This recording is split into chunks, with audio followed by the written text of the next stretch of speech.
My name is Chan, and I'm from Philly, but I currently reside in Harrisburg. Initially, my behavior at school was really good. But then I remember my one teacher going, "What happened to him?" When I was in 4th grade. I was just always in the corner, always in trouble, never did any work, just terrible. I don't know, just school did not matter at all.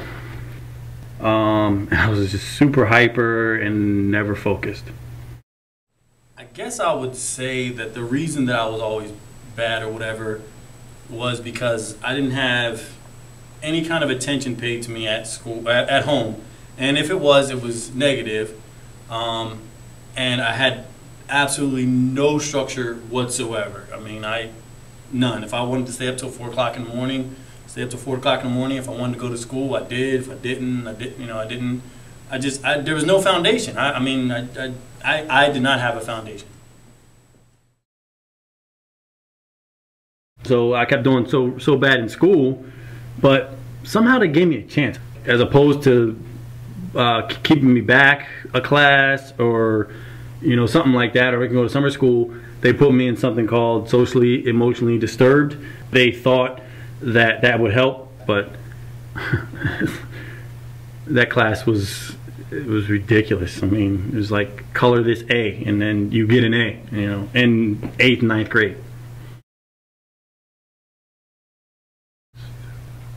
Sometimes it would be me and the rest of my siblings all in foster homes, but I think it was mostly me was in the foster homes and they stayed home. And I think that was because I knew that my mother was not right, and so I would argue with her about it, whereas the rest of my siblings just kind of went with the flow. So that's probably why they didn't get put out as much as I did, because I literally fought my mom. I lost, most of the time. My mom treated me as an extension of herself that she didn't like. So whenever a boyfriend would break up with her or whatever, she would beat the crap out of me. It wouldn't be just like a beating. It would just be like all out, just whatever. I mean, there was no limitation. It didn't matter what was around. It just came at me. Fists, punches, kicks, irons, bikes, just whatever to get her anger out. That's what would happen. At my home, the heat was constantly cut off, the water was constantly cut off, the electricity was constantly cut off. My mom's door was locked, so we didn't have access to the phone. She chained up the refrigerator, so we had to eat whatever I could squeeze throughout the door.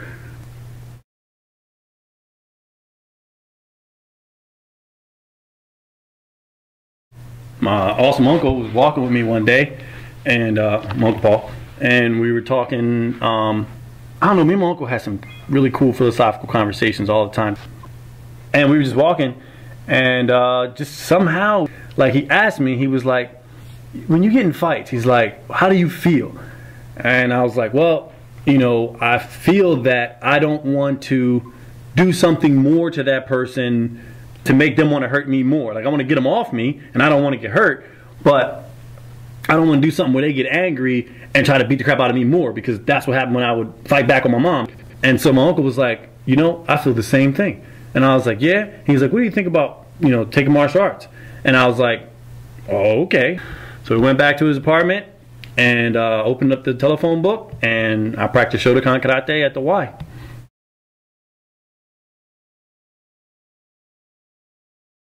When I first looked at karate, and I first put the gi on, that's the uniform we wear, it was just like, I'm completely different than everybody I know. And then the people I train with, I'm like, wow, look what I'm doing. Look what I'm doing, look who I'm training with. And it just took me out of friggin' this world, basically. It was just made me something special. Well, in my schools, the teachers didn't care what you did or whatever. Especially in advisory. So in advisory, when everybody's, selling drugs or, talking crap or, whatever, doing whatever they would do, I would go in the back of the room and practice my katas.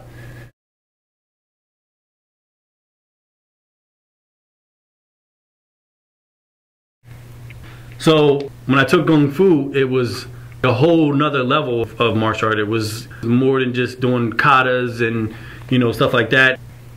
I learned about lineage. I learned about, like I said, weapons. And I learned that when you go to a martial arts class, it's not just a physical martial arts class. You know, when I went to Kung Fu, the guy, Fan, was like our uncle. Like, he cooked for us. We hung out. We joked. You know, it was like we had training, and then, you know, we had hangout time. And he also taught us about meditation, which I had no idea about. You know, the internal parts of martial arts, and just a whole different level. I really started learning that martial arts is more than physical. It's a family thing if you really want to do it right.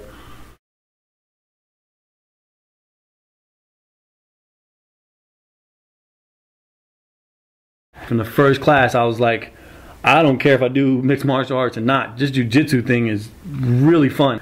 Like, more fun than all the other martial arts I did. I don't know why, but it was just like, wow. But if I had to choose one art, it would be jiu-jitsu. I would have to say, from watching pro MMA and how they train, it's like, even if I don't fight anymore, which I don't know, I would like to maybe, but if it doesn't happen, I'm fine with it. But I want to be training at that level. I want to be having their diet. I want to be, you know, learning their internal, you know, as far as yoga, meditation, and stuff like that. But even though a lot of them don't do it, I like having that balance. I try to do 10 minutes of meditation in the morning. It's really, really hard because my mind races like crazy. But I'm hoping that I'll get to the point where I can clear my mind. It affords me the opportunity to be able to slow down my breath and also focus my mind so nothing really bothers me.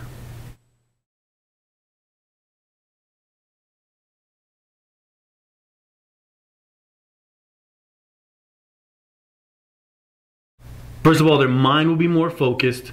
They'll be way more confident in themselves and their abilities.